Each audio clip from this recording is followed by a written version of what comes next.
Dans cette tribune libre, le conseiller municipal Ricardo Aguzzo revient sur la nomination du maire Joseph Koami Gomado, cadre du parti en opposition, dans le nouveau gouvernement de Forgnassinbé. Pour cet acteur de la société civile, ce retournement de veste de Gomado constitue un véritable cas d'école. Par ailleurs, il appelle le nouveau ministre de l'Aménagement et du Développement des Territoires à présenter ses excuses à son parti pour le tort causé et à démissionner tant qu'il a encore la possibilité d'être entendu par les dirigeants de l'an. Lisez plutôt. Retournement de veste du maire de Golfe 1, M.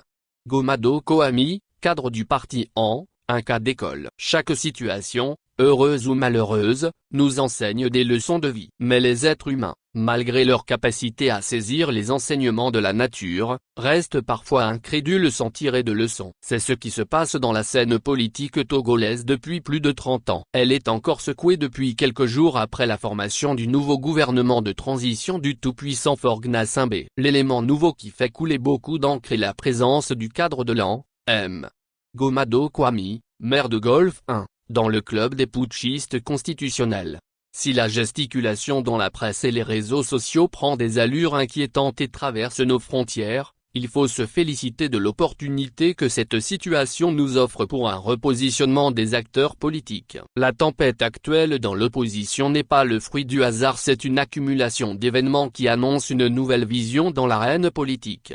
Gomado Koami de l'an, parti politique traditionnel classé parmi les radicaux contre le système de père en fils, a rejoint son bourreau. Ce qui peut être qualifié dans la tradition de lécher là où l'on a craché. Mais en réalité, ce retournement de veste cache plusieurs réalités. Primo, l'on peut analyser politiquement le comportement de M.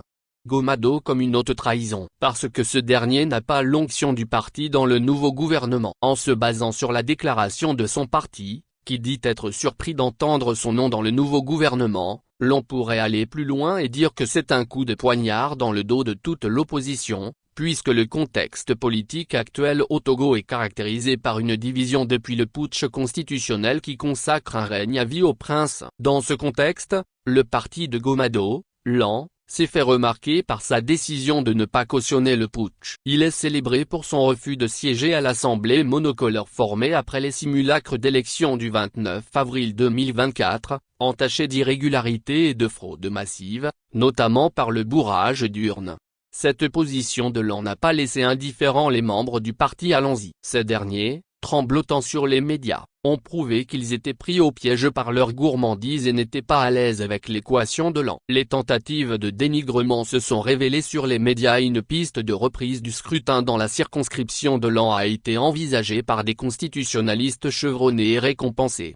C'est dans ce climat de bras de fer et de politique de résistance de l'an que son cadre a choisi de marquer un but contre son camp. Alors que son parti rejetait la Ve République née depuis le changement unilatéral de la Constitution de 1992, Gomado donne son accord pour le train devant conduire de plain pied ses militants et le peuple togolais dans la 5e brouette.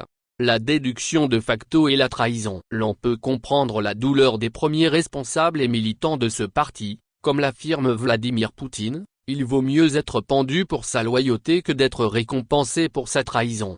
Secondo, la nomination de Gomado semble faire l'unanimité quand on scrute bien la scène politique entre les militants du pouvoir et certains esprits reconnus pour leurs critiques face au régime éternel. Cette curieuse contradiction est aussi remarquée dans l'aventure de Pascal Bojona, ce dernier qui, après avoir présenté des excuses au peuple togolais pour avoir contribué à asseoir un système qui a fait du tort au peuple, s'est replongé 11 ans après, de plein pied et avec énergie, dans le même système. Aucune voix n'avait condamné cette serpenterie ou, du moins, les plus courageux n'ont fait que murmurer. Pour cause, les Togolais à l'unanimité reconnaissent la marque, le talent et la compétence hors pair de l'homme, appelé affectueusement grand format. C'est dire que si c'est sur la base de la compétence qu'un Togolais rejoint le pouvoir, bravo. C'est le cas de Gomado, reconnu pour sa compétence dans la commune de Golfe 1, que d'aucuns qualifient de meilleur maire du Togo. Sa détermination et son charisme a boosté sa commune vers l'excellence,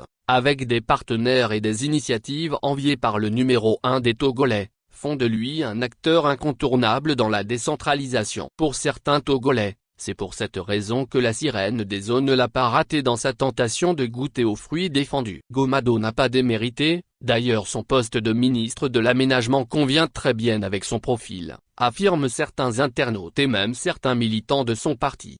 Ce raisonnement, s'il est tenu par les esprits radicaux du passé, prouve que le Togo commence à se libérer de la politique d'inimitié entretenue par les deux blocs, le pouvoir et l'opposition. Voir un opposant dans le gouvernement du système en place était un crime qui méritait la lapidation. Voir un opposant dans une simple relation avec un homme du pouvoir, quels que soient les liens de parenté, était une trahison, soit pour les pontes du pouvoir, soit pour les éternels opposants, parfois frustrés par la longue lutte infertile.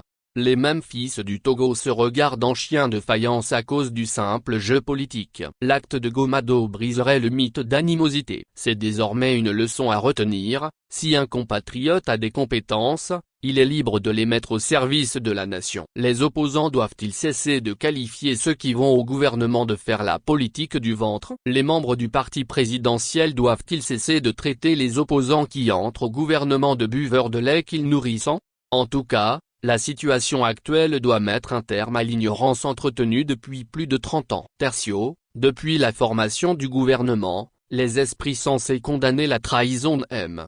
Gomado, si elle l'est réellement, ont plutôt concentré leur énergie sur le parti victime de trahison. Comment comprendre ce revirement des Togolais qui soutenaient bec et ongle que tout rapprochement avec le pouvoir est un crime impardonnable? On a l'impression que la lutte est ailleurs. Visiblement, le parti même fait mal à certains compatriotes qui profitent des situations pour décapiter le parti. Même des journalistes de combat ont annoncé depuis 2020 mener une lutte pour détruire ce parti. Le leader de l'AN, qui était adoubé en 2010 après la décision de Gilles-Christ Olympio, leader de l'UFC, de s'engager dans la politique de partage de pouvoir avec Faure, semble dégoûter certains partisans de l'opposition. Dans ses propres rangs, le combat se fait sentir. Avec les autres leaders politiques, même le simple bonjour ne passe pas. On se souvient de l'hommage de Gilbert Bavara rendu à la mémoire du premier vice-président de l'AN, Patrick Lausson, qui a créé un tollé de condamnations et des prédictions de la fin de l'AN. À qui profite le déclin de l'AN? Le parti de Jean-Pierre Fabre est accusé de quelque chose, certainement. D'autres n'hésitent pas à affirmer que c'est la tête du leader même qui ne plaît pas. Et pourquoi? Personne ne sait. L'AN aurait un côté qui ne plairait pas du tout à l'opinion. Est-ce sa position radicale? Si oui,